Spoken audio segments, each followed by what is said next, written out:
नमस्कार, आप सभी का बहुत-बहुत स्वागत है। हरिशंकर परसाई जी द्वारा लिखी एक कृत में आज की कहानी है इंस्पेक्टर मतादीन चांद पर। वैज्ञानिक कहते हैं चांद पर जीवन नहीं है। सीनियर पुलिस इंस्पेक्टर मतादीन जो कि डिपार्टमेंट में एमडी साहब हैं, कहते हैं वैज्ञानिक झूठ बोलते हैं। वहां हमारे जैसे ही मनुष्य की आबादी है। विज्ञान ने हमेशा इंस्पेक्टर मतादीन से मात खाई है। फिंगरप्रिंट विशेषज्ञ कहते रहता है छुरे पर पाए गए निशान मुस्लिम की उंगलियों के नहीं हैं, पर मतादीन उसे सजा दिला ही देते हैं। मतादीन कहते हैं ये वैज्ञानिक केस का पूरा इन्वेस्टिगेशन नहीं करते। उन्होंने चांद का उजला हिस्सा देखा और कह दिया वहां जीवन नहीं है। मैं चांद का अंधेरा हिस्सा देखकर आया हूँ, वहां मनुष्य जाति है। यह बात सही है क्योंकि अंधेरे पक्ष के मतादीन माहिर माने जाते हैं। पूछा जाएगा इंस्पेक्टर मतादीन चांद पर क्यों गए थे? टूरिस्ट की हैसियत से या किसी फरार अपराधी को पकड़ने के लिए? नहीं, वे भारत की तरफ से सांस्कृतिक आदान प्रदान के अंतर्गत गए थे। चांद सरकार ने भारत सरकार को लिखा था यो हमारी सभ्यता बहुत आगे बढ़ी है, पर हमारी पुलिस में पर्याप्त क्षमता नहीं है। वह अपराधी का पता लगाने और उसे सजा दिलाने में अक्सर सफल नहीं होती। सुना है आपके यहाँ राम राज्य है, मेहरबानी करके किसी पुलिस अफसर को भेजें जो हमारी पुलिस को शिक्षित कर दे। गृह मंत्री ने सचिव से कहा किसी आईजी को भेज दो। सचिव ने कहा नहीं सर, आईजी नहीं भेजा जा सकता, प्रोटोकॉल का सवाल है। चांद हमारा एक शूद्र उपग्रह है। आईजी रैंक के आदमी को नहीं भेजेंगे, किसी सीनियर इंस्पेक्टर को भेज देता हूँ। तय किया गया कि हजारों मामलों के investigating officer senior inspector Matadin को भेज दिया जाए। चांद की सरकार को लिख दिया गया कि आप मतादीन को लेने के लिए पृथ्वीयान भेज दीजिए। पुलिस मंत्री ने मतादीन को बुलाकर कहा तुम भारतीय पुलिस की उज्जवल परंपरा के दूत की हैसियत से जा रहे हो। ऐसा काम करना कि सारे अंतरिक्ष में डिपार्टमेंट की ऐसी जय जयकार हो कि पीएम को भी सुनाई पड़ जाए। मतादीन की यात्रा का दिन आया। एक यान अंतरिक्ष अड्डे पर उतरा। मतादीन सबसे विदा लेकर यान की तरफ बढ़े। वे धीरे धीरे कहते जा रहे थे प्रबीसी नगर कीजे सब काजा, हृदय राखी कौशलपुर राजा। यान के पास पहुंचकर मतादीन ने मुंशी अब्दुल गफूर को पुकारा। मुंशी गफूर ने एड़ी मिलाकर सैल्यूट फटकारा। बोला जी पेक्सा। एफआईआर रख दी है जी पेक्सा। और रोज नामचे का नमूना जी पेक्सा। वे यान में बैठने लगे। हवलदार बलभद्र को बुलाकर कहा हमारे घर में जचकी के वक्त अपनी पत्नी को मदद के लिए भेज देना। बलभद्र ने कहा जी पेक्सा। गफूर ने कहा आप बेफिक्र रहें पेक्सा, मैं अपनी पत्नी को भी भेज दूंगा खिदमत के लिए।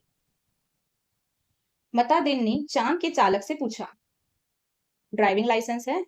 जी है साहब। और गाड़ी में बत्ती ठीक है? जी है साहब। मतादीन ने कहा सब ठीक ठाक होना चाहिए वरना बीच अंतरिक्ष में चालान कर दूंगा। चांद से आए चालक ने कहा हमारे यहाँ आदमी से इस तरह नहीं बोलते। मतादीन ने कहा जानता हूँ तुम्हारी पुलिस कमजोर है, अभी मैं उसे ठीक करता हूँ। मतादीन यान में कदम रख ही रहे थे कि हवलदार राम सजीवन भागता हुआ आया। बोला पेक्सा, एसपी साहब के घर से कहे हैं कि चांद से एड़ी चमकाने का पत्थर लेते आना। मतादीन खुश हुए, बोले कह देना भाई साहब से जरूर लेते आऊंगा। वे यान में बैठे और यान उड़ चला। पृथ्वी के वायुमंडल से यान बाहर निकला ही था कि मतादीन ने चालक से कहा हॉर्न क्यों नहीं बजाता? चालक ने जवाब दिया आसपास लाखों मील में कुछ नहीं है। मतादीन ने डांटा मगर रूल इज रूल, हॉर्न बजाता चल। चालक अंतरिक्ष में हॉर्न बजाता हुआ यान को चांद पर उतार लाया। अंतरिक्ष अड्डे पर पुलिस अधिकारी मतादीन के स्वागत के लिए खड़े थे। मतादीन रौब से उतरे और उन अफसरों के कंधे पर नजर डाली। वहां किसी की स्टार नहीं थे, फीते भी किसी के नहीं लगे थे। लिहाजा मतादीन ने एड़ी मिलाना और हाथ उठाना जरूरी नहीं समझा। फिर उन्होंने सोचा मैं यहाँ इंस्पेक्टर की हैसियत से नहीं, सलाहकार की हैसियत से आया। मतादीन को वे लोग लाइन में ले गए और एक अच्छे बंगले में टिका दिया। एक दिन आराम करने के बाद मतादीन ने काम करना शुरू कर दिया। पहले उन्होंने पुलिस लाइन का मुलाहाजा किया। शाम को उन्होंने आईजी से कहा आपके यहाँ पुलिस लाइन में हनुमान जी का मंदिर नहीं है। हमारे राम राज्य में पुलिस लाइन में हनुमान जी हैं। आईजी ने कहा, हनुमान कौन थे हम नहीं जानते। मतादेव ने कहा, हनुमान का दर्शन हर कर्तव्य परायण पुलिस वाले के लिए जरूरी है। हनुमान सुग्रीव के यहाँ स्पेशल ब्रांच में थे। उन्होंने सीता माता का पता लगाया था। एबडक्शन का मामला था दफा 362। हनुमान जी ने रावण को सजा वहीं दे दी, उसकी सारी प्रॉपर्टी में आग लगा दी। पुलिस को यह अधिकार होना चाहिए कि अपराधी को पकड़ा और वही सजा दे दी, अदालत में जाने का झंझट नहीं। मगर यह सिस्टम अभी हमारे राम राज्य में भी चालू नहीं हुआ। हनुमान जी के काम से भगवान राम बहुत खुश हुए। वे उन्हें अयोध्या ले आए और टोन ड्यूटी में तैनात कर दिया। वही हनुमान हमारे आराध्य देव हैं। मैं उनकी फोटो लेते आया हूँ। उस पर से मूर्ति बनवाइए और हर पुलिस लाइन में स्थापित कराइए। थोड़े ही दिनों में चांद की हर पुलिस लाइन में हनुमान जी स्थापित हो गए। मतादिन उन कारणों का अध्ययन कर रहे थे जिनसे पुलिस लापरवाह और अलाल हो गई है। वह अपराधों पर ध्यान नहीं देती, कोई कारण नहीं मिल रहा था। एकाएक उनकी बुद्धि में एक चमक आई। उन्होंने मुंशी से कहा, जरा तनख्वाह का रजिस्टर बताओ। तनख्वाह का रजिस्टर देखा तो सब समझ गए, कारण पकड़ में आ गया। शाम को उन्होंने पुलिस मंत्री से कहा, मैं समझ गया कि आपकी पुलिस मुस्तैद क्यों नहीं है। आप इतनी बड़ी तनख्वाह देते हैं, इसीलिए सिपाही को 500, थानेदार को 1000। ये क्या मजाक है? आखिर पुलिस अपराधी को क्यों पकड़े? हमारे यहाँ सिपाही को 100 और इंस्पेक्टर को 200 देते हैं, तो वे 24 घंटे जुर्म की तलाश करते हैं। आप तनख्वाह फौरन घटाएं। पुलिस मंत्री ने कहा, मगर यह तो अन्याय होगा। अच्छा वेतन नहीं मिलेगा तो वे काम क्यों करेंगे? मतादीन ने कहा, इसमें कोई अन्याय नहीं है। आप देखेंगे कि पहली घटी हुई तनख्वाह मिलते ही आपकी पुलिस की मनोवृत्ति में क्रांतिकारी परिवर्तन हो जाएगा। पुलिस मंत्री ने तनख्वाहें घटा दी और 2-3 महीनों में सचमुच बहुत फर्क आ गया। पुलिस एकदम मुस्तैद हो गई, सोते से एकदम जाग गई, चारों तरफ नजर रखने लगी। अपराधियों की दुनिया में घबराहट छा गई। पुलिस मंत्री ने तमाम थानों के रिकॉर्ड बुलाकर देखे। पहले से कई गुना अधिक केस रजिस्टर हुए थे। उन्होंने मतादीन से कहा, मैं आपकी सूझ की तारीफ करता हूँ, आपने क्रांति कर दी। पर यह हुआ किस तरह? मतादीन ने समझाया, बात बहुत मामूली है। कम तनख्वाह दोगे तो मुजरिम की गुजर नहीं होगी। 100 रुपए में सिपाही बच्चों को नहीं पाल सकता। 200 में इंस्पेक्टर ठाट बाट नहीं मेंटेन कर सकता। उसे ऊपरी आमदनी करनी ही पड़ेगी, और ऊपरी आमदनी तभी होगी जब वह अपराधी को पकड़ेगा। गरज की वह अपराधों पर नजर रखेगा, सचेत, कर्तव्य परायण और मुस्तैद हो जाएगा। हमारे राम राज्य के स्वच्छ और सक्षम प्रशासन का यही रहस्य है। चंद्रलोक में इस चमत्कार की खबर फैल गई। लोग मतादीन को देखने आने लगे कि वह आदमी कैसा है जो तनख्वाह कम करके सक्षमता ला देता है। पुलिस के लोग भी खुश थे। वे कहते, गुरु आप इधर ना पधारते तो हम सभी कोरी तनख्वाह में से ही गुजर करते रहते। सरकार भी खुश थी कि मुनाफे का बजट बनने वाला था। आधी समस्या हल हो गई। पुलिस अपराधी पकड़ने लगी। अब मामले की जांच विधि में सुधार करना रह गया था। अपराधी को पकड़ने के बाद उसे सजा दिलाना। मतादीन इंतजार कर रहे थे कि कोई बड़ा केस हो जाए तो नमूने के तौर पर उसका इन्वेस्टिगेशन कर बताएं। एक दिन आपसी मारपीट में एक आदमी मारा गया। मतादीन कोतवाली में आकर बैठ गए और बोले, नमूने के लिए इस केस का इन्वेस्टिगेशन मैं करता हूँ, आप लोग सीखिए। यह कत्ल का केस है। कत्ल के केस में एविडेंस बहुत पक्का होना चाहिए। कोतवाल ने कहा, पहले कातिल का पता लगाया जाए, तभी तो एविडेंस इकट्ठा किया जाएगा। मतादीन ने कहा, नहीं, उल्टे मत चलो, पहले एविडेंस देखो। क्या कहीं खून मिला, किसी के कपड़ों पर या और कहीं? एक इंस्पेक्टर ने कहा, हाँ, मारने वाले तो भाग गए थे, मृतक सड़क पर बेहोश पड़ा था। एक भला आदमी वहां रहता है, उसने उठाकर अस्पताल भेजा। उस भले आदमी के कपड़ों पर खून के दाग लग गए। मतादीन ने कहा, उसे फौरन गिरफ्तार करो।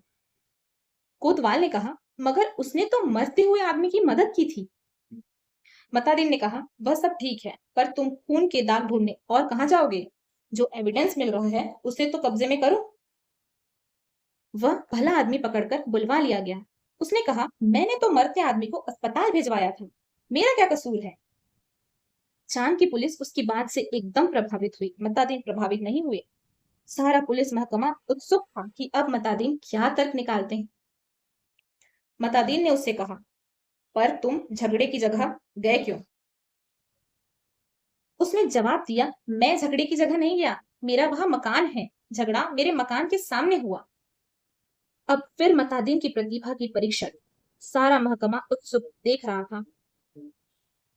मतादीन ने कहा, मकान तो ठीक है, पर मैं पूछता हूँ झगड़े की जगह जाना ही क्यों? इस तर्क का कोई जवाब नहीं था। वह बार बार कहता, मैं झगड़े की जगह नहीं गया, मेरा वही मकान है। मतादीन उसे जवाब देता, तो ठीक है, पर झगड़े की जगह जाना ही क्यों? इस तर्क प्रणाली से पुलिस के लोग बहुत प्रभावित हुए। अब मतादीन ने इन्वेस्टिगेशन का सिद्धांत समझाया। देखो, आदमी मारा गया है तो यह पक्का है किसी ने उसे जरूर मारा है, कोई कातिल है, किसी को सजा होनी है। सवाल है किसको सजा होनी है। पुलिस के लिए यह सवाल इतना महत्वपूर्ण नहीं है जितना यह सवाल कि जुर्म किस पर साबित हो सकता है या किस पर साबित होना चाहिए। कत्ल हुआ है तो किसी मनुष्य को सजा होगी ही, मारने वाले को होती है या बेकसूर को, यह सब सोचने की बात नहीं है। मनुष्य मनुष्य सब बराबर हैं, सब में उसी परमात्मा का अंश है, हम भेदभाव नहीं करते। यह पुलिस का मानवतावाद। दूसरा सवाल है किस पर जुर्म साबित होना चाहिए। इसका निर्णय इन बातों से होगा, क्या वह आदमी पुलिस के रास्ते में आता है, क्या उसे सजा दिलाने से ऊपर के लोग खुश होंगे। मतादीन को बताया गया कि वह आदमी भला है, पर पुलिस अन्याय करे तो विरोध करता है। जहां तक ऊपर के लोगों का सवाल है, वह वर्तमान सरकार की विरोधी राजनीति वाला है। मतादीन ने टेबल ठोक कर कहा, फर्स्ट क्लास है केस का एविडेंस और ऊपर वाले का सपोर्ट। एक इंस्पेक्टर ने कहा, पर हमारे गले यह बात नहीं उतरती कि एक निरपराध भले आदमी को सजा दिलाई जाए। मतादीन ने समझाया, देखो मैं समझा चुका हूं कि सब में इसी ईश्वर का अंश है। सजा इसे हो या कातिल को फांसी पर तो ईश्वर ही चढ़ेगा ना। फिर तुम्हें कपड़ों पर खून मिल रहा है, इसे छोड़कर तुम कहाँ खून ढूंढते फिरोगे। तुम तो भरो एफआईआर। मतादीन जी ने एफआईआर भरवा दी, बखत जरूरत के लिए खाली जगह छुड़वा दी। दूसरे दिन पुलिस कोतवाल ने कहा, गुरुदेव हमारी तो बड़ी आफत है, तमाम भले आदमी आते हैं और कहते हैं उस बेचारे बेकसूर को क्यों फांसी हो रही है। ऐसा तो चंद्रलोक में कभी नहीं हुआ, बताइए हम क्या जवाब दें, हम तो बहुत शर्मिंदा हैं। मतादीन ने कोतवाल से कहा, घबराओ मत, शुरू शुरू में इस काम में आदमी को शर्म आती है, आगे तुम्हें बेकसूर को छोड़ने में शर्म आएगी। हर चीज का जवाब है। अब आपके पास जो आए उससे कह दो, हम जानते हैं कि वह निर्दोष है, पर हम क्या करें, यह सब ऊपर से हो रहा है। कोतवाल ने कहा, तब वे एसपी के पास जाएंगे। मतादीन बोले, एसपी भी कह दे ऊपर से हो रहा है। तब वे आईजी के पास शिकायत करेंगे, आईजी भी कह दे सब ऊपर से हो रहा है। तब वे लोग पुलिस मंत्री के पास पहुंचेंगे, पुलिस मंत्री भी कह दे, भैया मैं क्या करूं, यह सब ऊपर से हो रहा है। तो वे प्रधानमंत्री के पास जाएंगे, प्रधानमंत्री भी कह दे कि मैं जानता हूं वह निर्दोष है, पर यह सब ऊपर से हो रहा है। कोतवाल ने कहा, तब वे मतादीन ने कहा, तब क्या, तब वे किसके पास जाएंगे, भगवान के पास ना। मगर भगवान से पूछकर कौन लौट सका है। कोतवाल चुप रह गया, वह इस महान प्रतिभा से चमत्कृत था। मतादीन ने कहा, एक मुहावरा ऊपर से हो रहा है हमारे देश में 25 सालों से सरकार को बचा रहा है, तुम इसे सीख लो। केस की तैयारी होने लगी। मतादीन ने कहा, अब 4-6 चश्मदीद गवाह लाओ। कोतवाल, चश्मदीद गवाह कैसे मिलेंगे, जब किसी ने उसे मारते देखा ही नहीं तो चश्मदीद गवाह कोई कैसे होगा। मतादीन ने सिर ठोक लिया, किन बेवकूफों के बीच फंसा दिया गवर्नमेंट ने, इन्हें तो एबीसीडी भी नहीं आती। झल्ला कर कहा, चश्मदीद गवाह किसे कहते हैं जानते हो? चश्मदीद गवाह वह नहीं जो देखे, बल्कि वह जो कहे कि मैंने देखा।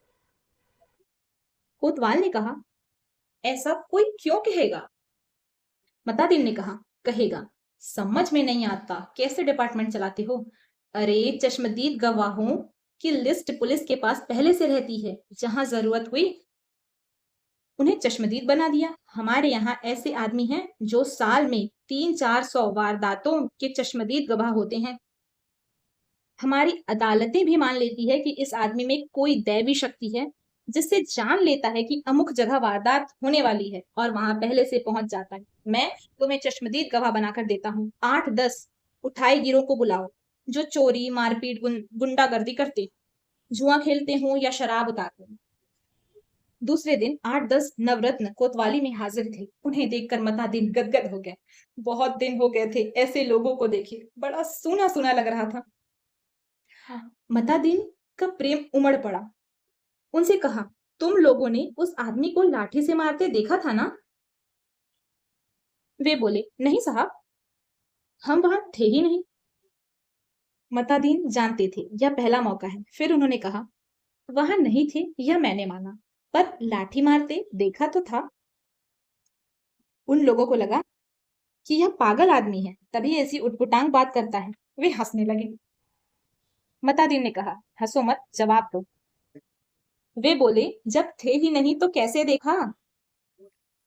मतादीन ने गुर्रा कर कहा, कैसे देखा सो बताता हूँ। तुम लोग जो काम करते हो सब इधर दर्ज है। हर एक को कम से कम 10 साल जेल में डाल सकता हूँ। तुम ये काम आगे भी करना चाहते हो या जेल जाना चाहते हो? वे घबरा कर बोले, साहब हम जेल नहीं जाना चाहते। मतादीन ने कहा, ठीक, तो तुमने उस आदमी को लाठी मारते देखा? देखा ना? वे बोले, देखा साहब, वह आदमी घर से निकला और जो लाठी मारना शुरू किया तो वह बेचारा बेहोश होकर सड़क पर गिर पड़ा। मतारी ने कहा, ठीक है, आगे भी ऐसी वारदातें देखोगे? वे बोले, साहब आप जो कहेंगे सो देखेंगे। कोतवाल इस चमत्कार से थोड़ी देर को बेहोश हो गया। होश आया तो मतादीन के चरणों पर गिर पड़ा। मतादीन ने कहा, हटो, काम करने दो। कोतवाल पांव से लिपट गया, कहने लगा, मैं जीवन भर इन श्री चरणों में पड़ा रहना चाहता हूँ। मतादीन ने आगे की सारी कार्य प्रणाली तय कर दी। FIR बदलना, बीच में पन्ने डालना, रोज नामचा बदलना, गवाहों को तोड़ना, सब सिखा दिया। उस आदमी को 20 साल की सजा हो गई। चांद की पुलिस शिक्षित हो चुकी थी। धड़ाधड़ केस बनने लगे और सजा होने लगी। चांद की सरकार बहुत खुश थी। पुलिस की ऐसी मुस्तैदी भारत सरकार के सहयोग का नतीजा था। चांद की संसद ने एक धन्यवाद का प्रस्ताव पास किया। एक दिन मतादीन जी का सार्वजनिक अभिनंदन किया गया। वे फूलों से लदे खुली जीप पर बैठे थे। आसपास जय जयकार करते हजारों लोग। वे हाथ जोड़कर अपने गृह मंत्री की स्टाइल में जवाब दे रहे थे। जिंदगी में पहली बार ऐसा कर रहे थे, इसीलिए थोड़ा अटपटा लग रहा था। 26 साल पहले पुलिस में भर्ती होते वक्त किसने सोचा था कि एक दिन दूसरे लोक में उनका ऐसा अभिनंदन होगा। वे पछताए। अच्छा होता कि इस मौके के लिए कुर्ता टोपी और धोती ले आते। भारत के पुलिस मंत्री टेलीविजन पर बैठे यह दृश्य देख रहे थे और सोच रहे थे, मेरी सद्भावना यात्रा के लिए वातावरण बन गया।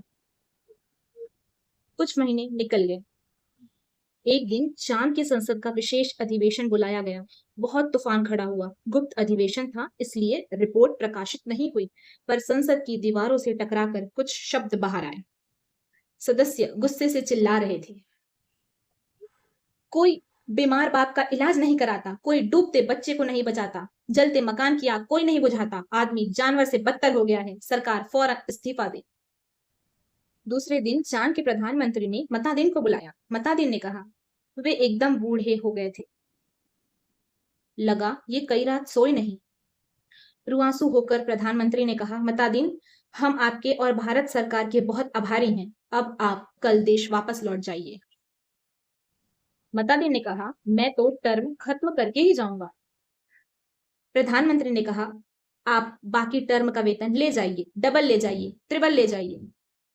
मतादीन ने कहा, हमारा सिद्धांत है, हमें पैसे नहीं, काम प्यारा है। आखिर चांद के प्रधानमंत्री ने भारत के प्रधानमंत्री को एक गुप्त पत्र लिखा। चौथे दिन मतादीन को वापस लौटने के लिए अपने आईजी का ऑर्डर मिल गया। उन्होंने एसपी साहब के घर के लिए एड़ी चमकाने का पत्थर यान में रखा और चांद से विदा हो गए। उन्हें जाते देख पुलिस वाले रो पड़े। बहुत अरसे तक यह रहस्य बना रहा कि आखिर चांद में ऐसा क्या हो गया कि मतादीन को इस तरह एकदम लौटना पड़ा। चांद के प्रधानमंत्री ने भारत के प्रधानमंत्री को क्या लिखा था?